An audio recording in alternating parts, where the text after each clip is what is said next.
Unajua siasa ni kazi ngumu. I'm telling you, siasa ni kazi ngumu sana. Wakati nilikuwa Nairobi, mimi sikufika Malava, nilikuwa naangalia TV. Nilijua Panyako ameenda na hii kitu. Wakati nimesikia Ndako ametangazwa, niliongeza chai kwa kikombe, nikasema dunia ni ngumu hii. Dunia ni ngumu.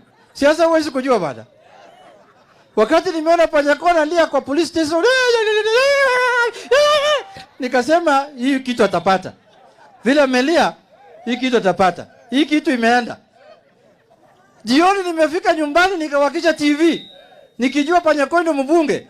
Naona Malava result inaingia tingling. Ndakwa juu, tingling, ndakwa juu. Nikamwambia bibi yangu, weka ugali juu ya mesa. Naona mtu ya broadbased amechukua hii kitu, weka ugali juu ya mesa. Mimi nilijua Panyako ndio anachukua. Lakini siasa ni ngumu. Huwezi kujua. Kura iko kwa roho ya watu, si haiko kwa mdomo ya watu. Mtu anakuambia tuko na wewe, wewe ndio unaenda. Anaingia kwa polling station peke yake, anaandika Ndakwa.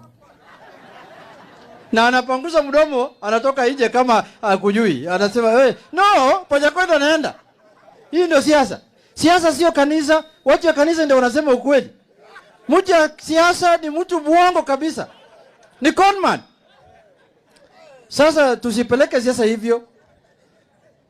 Mimi Malava ndio amenifundisha siasa Malava. Saa hii siwezi kuongea juu ya mtu ati atashinda mpaka kura isabiwe. Sasa ile imehesabika, kura imetangazwa, ndio najua nani ameshinda na nani ameanguka.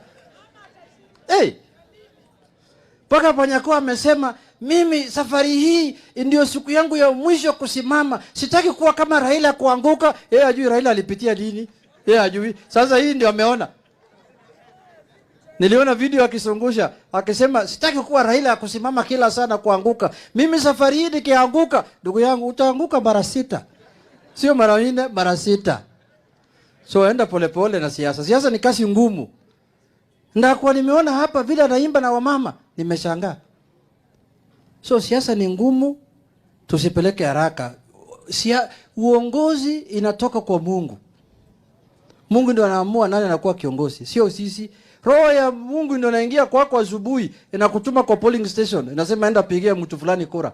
Kweli au uongo? Sasa Barasa aombe Mungu pia. Roho Mtakatifu ingie kwa roho ya watu, watu waende kupigia kura. Otherwise, Roho Mtakatifu itaingia kwa roho ya watu iende kwa Elsie Mwanda. So tuachie hii Roho Mtakatifu vile Mungu atamtuma, si namna hiyo? Hapo ndio nimewaachia. Hiyo ndio ilikuwa kuhubiri yangu leo ya hii kanisa. Nitarudi siku nyingine tena kuhubiri. Nieleze nyinyi vile Roho Mtakatifu amesema, nitakuja kueleza si nyinyi vile Baba ametumana kutoka kaburi, nieleze watu